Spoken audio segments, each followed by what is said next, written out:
లోకం ఒక మాయని తెలుసుకున్నాను.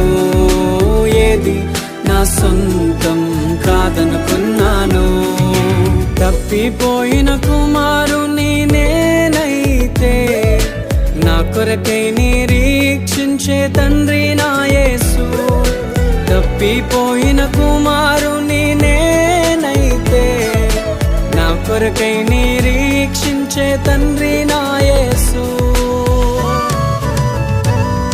ఈ లోకమంతా నేను వెతకినా నాకు లేదయ్యా ఎక్కడా ఆనందం.